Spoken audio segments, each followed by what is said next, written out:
अब तीसरे प्रश्न को देखिए, इसमें लिखा हुआ है ऐसी दो संख्याएं ज्ञात कीजिए जिसका योग 27 हो और गुणनफल 182 हो। तो दो संख्याओं का योग अगर 27 है तो अगर पहली संख्या अगर हम लोगों को पता होगा तो 27 में पहली संख्या को घटा के दूसरी संख्या ज्ञात कर सकते हैं, और दोनों संख्याओं को जब गुना करेंगे तो फिर हमारे पास 182 प्राप्त होगा। तो इसी कंडीशन को लेते हुए हम लोगों को द्विघात समीकरण ज्ञात करना है और उस संख्या को भी हम लोग ज्ञात करेंगे। तो इसे बनाने के लिए सबसे पहले सॉल्व लिखेंगे और उसके बाद मान लेंगे। चूंकि हमारे पास कोई भी संख्या दिया हुआ नहीं है, दो संख्या का योग सिर्फ दिया है, ठीक है। तो मान लेंगे, माना कि पहली संख्या x है, तो इसीलिए दूसरी संख्या जो होगा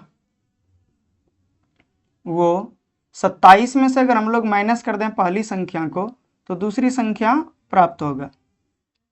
तो इस प्रकार से हो गया, मान पहली संख्या x और दूसरी संख्या x प्लस x माइनस 27 होगा, ठीक है।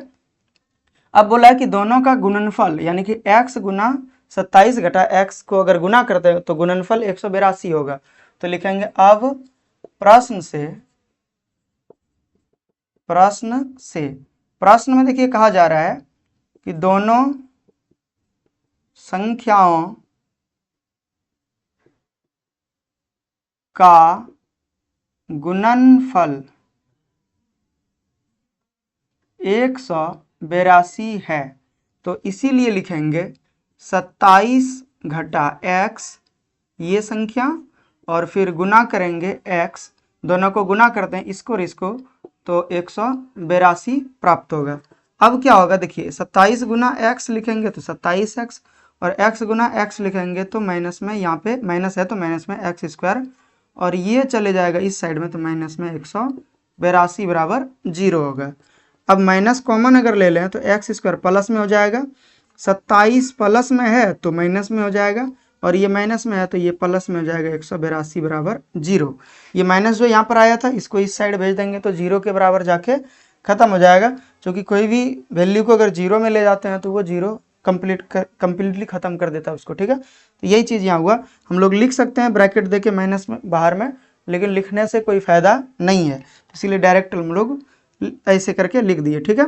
अब क्या करना है, 182 के तोड़ के और फिर यहाँ पर 27 हम लोगों को पुराना है, ठीक है। तो 182 को अगर हम लोग खंडित करें तो यहाँ पर 2 से भाग देंगे तो 9 और यहाँ पर 1 आ जाएगा, ठीक है।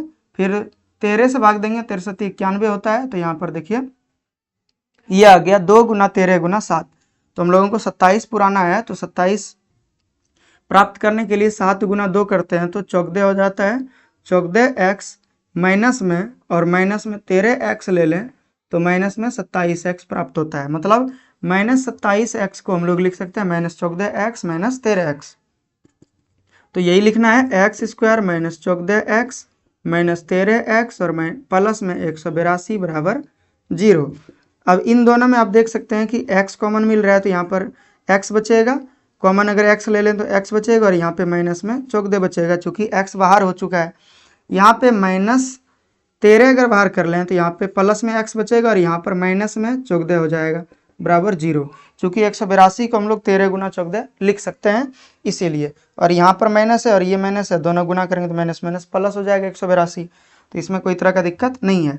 अब देखिए यहाँ पर x माइनस 14 और x माइनस 14 यहाँ पर कॉमन आ रहा है दोनों में, तो x माइनस 14 को बाहर कर लें तो यहाँ पर बचेगा x, लिखेंगे x और यहाँ पर बचेगा माइनस 13 तो माइनस 13 लिखेंगे बराबर 0। तो यहाँ से लिखना स्टार्ट करेंगे फिर से, x बराबर देख सकते हैं ये जो x माइनस 14 है इसके बराबर 0 लिखेंगे तो इसीलिए x बराबर 14 प्राप्त हुआ, एवं दूसरा जो खंड है x माइनस 13 बराबर 0 लिखेंगे तो x बराबर 13 प्राप्त हुआ। तो लिखेंगे अतः संख्याएं 13 यानी कि संख्याएं x जो है पहली संख्या, ऐसे करके अगर अच्छा से लिखें तो हम लोग ऐसे लिखेंगे या डायरेक्ट लिख सकते हैं, ऐसे कोई दिक्कत नहीं है, समझा देंगे हम आपको। संख्याएं 13 एवं 14 है, ठीक है। तो जिसका योग 27 और गुणनफल 182 होगा। अब यहाँ पर समझिए क्या यहाँ पे हो रहा है। पहली संख्या अगर मान लीजिए कि 13 होगा तो दूसरी संख्या अगर प्राप्त करना होगा तो 27 में 13 घटाएंगे तो 14 बचेगा। मतलब पहली संख्या 13 हुआ तो दूसरी संख्या 14 और पहली संख्या को अगर चौगुदे मानते हैं, क्योंकि x का तो दोनों मान है, ठीक है, तो पहली संख्या अगर चौगुदे मानते हैं तो 27 में चौगुदे घटाएंगे तो 13 बचेगा, मतलब दूसरी संख्या 13 प्राप्त होगा।